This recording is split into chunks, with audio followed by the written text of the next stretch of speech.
Okay, let's go.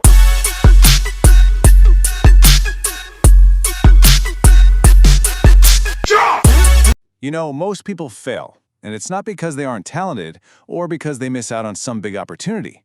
It's because of one single thing: a total lack of discipline. So today, we're going to dive into why discipline is the absolute bedrock of success and why without it, you're pretty much guaranteed to stay weak. So let's just cut right to it with a tough question. Take a hard look at your life right now. Is this really where you wanted to be? Or, if you're being honest, have you just been making excuses, always waiting for that perfect moment to finally get started? Well, this is your wake-up call. Because here's the absolute truth. The gap between where you are today and where you desperately want to be, it's not filled with talent. It's not filled with luck or some bolt of inspiration. It is filled with discipline. That is the only thing that actually matters in the end. Okay, let's get into the meat of it. We're starting with the foundation because look, if you don't get this part right, you have no shot at building anything meaningful. Nothing else you do will stick. The real reason most people stay stuck is brutally simple. They're trapped in this vicious cycle they've built for themselves. It's a self-sabotage loop that runs on one fuel source: excuses. It's like a prison cell, and the crazy part is, they're holding the key, but they just refuse to use it. Does any of this sound a little too familiar? I'll start tomorrow. I'm just not feeling it. I'll do it when I'm motivated. These are the lies that keep you weak. Tomorrow might be the most dangerous word in the English language, because it makes you feel okay about doing nothing today. But let's be real, that tomorrow never shows up, does it? And all of this, it brings us to a fundamental choice. There are really only two ways to live, two paths you can walk down. You've got the path of the winner and the path of the weak. And trust me, there is absolutely no middle ground. And this right here, this exposes one of the biggest lies we tell ourselves. See, the weak mindset waits around hoping for motivation to strike like lightning. But the winner's mindset, it understands that your feelings are completely irrelevant. The work has to get done whether you're in the mood or not. Action is the only thing that counts. This thinking applies to challenges too. The weak mind is constantly looking for a hack, a shortcut, the easy way out. But the winner's mind, it knows that the hardship is the way. Discomfort isn't something you run from. It's the very fire that forges you into something stronger. Ultimately, it just boils down to this: control. Who is in the driver's seat? Are you in charge of your emotions, or are they driving you all over the place? One person is a slave to every little feeling that pops into their head. The other is the master. So, we've spent a lot of time talking about what discipline isn't. It's not motivation. It's not some sudden burst of inspiration. So what is it? What are we actually talking about here? Let's get a really clear, raw definition.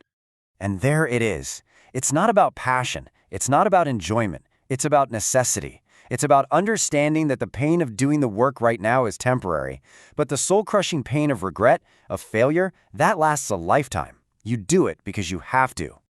You know, Mike Tyson understood this on a whole different level. It's not just about gritting your teeth and suffering through it. No, it's a mental game you play. You attack the task you hate with the same passion as something you love. That is the mindset that separates the great from the truly legendary. Or think about someone like David Goggins.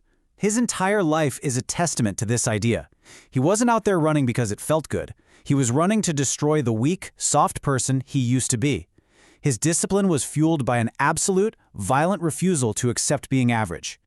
And then, of course, there's Kobe, the Mamba mentality. Waking up at 4 in the morning isn't fun for anyone.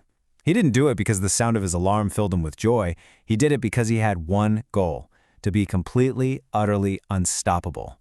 Discipline was simply the price he had to pay for greatness. All right, enough theory. Enough of the what and the why. Let's get into the how. This is the actual playbook. This is where we stop talking and start building.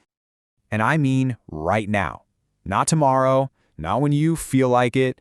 The decision to change and the very first action, they have to happen today. Don't just watch this. Think of it as a direct challenge to you. So here's the plan. Step 1, quitting is no longer an option. Just take it completely off the table. Step 2, start ridiculously small but be ridiculously consistent. One push-up is infinitely better than planning to do 100 tomorrow. Step 3, stop listening to your feelings. They lie. Act anyway. Step 4, when it gets hard, and it will, lean into it. That's the feeling of you getting stronger. And finally, step 5, track what you do. What gets measured gets managed. You have to hold yourself accountable. Okay, once you've got those basics down, it's time to level up. This is the advanced stuff. This is about building mental armor. It's about making your mind so tough that the temptation to be weak can't even scratch the surface. It's time to callous your mind. How do you do it? You do something that sucks every single day. Take a cold shower. Go for a run when it's the last thing you want to do. Train yourself to know that the signal to quit is actually the signal to push even harder. See, your mind will give up at about 40% of its real capacity. You have to push past that barrier and remind yourself again and again, your feelings do not get a vote. And so here we are. This is it. But this isn't just a summary. This is a decision point. This is a choice you have to make right now, because there is no neutral ground. You're on one side of the line or the other. Look at these two futures. They're both right here in front of you. On the left, a lifetime of the same old excuses, watching other people win and staying stuck exactly where you are today. Or, on the right, a life where you are in control, where you do what needs to be done, where you finally become the person you were always meant to be. And let's be crystal clear about something. Not making a choice is a choice. If you don't actively, consciously, and deliberately choose the path of discipline, you are by default choosing to be weak. You're choosing failure. So, the clock is ticking, not just on this explainer, but on your potential, on your life. Every second you hesitate is another vote for the weaker version of you. So who is it going to be? The person who makes excuses or the person who takes action? The choice is yours. Make it count.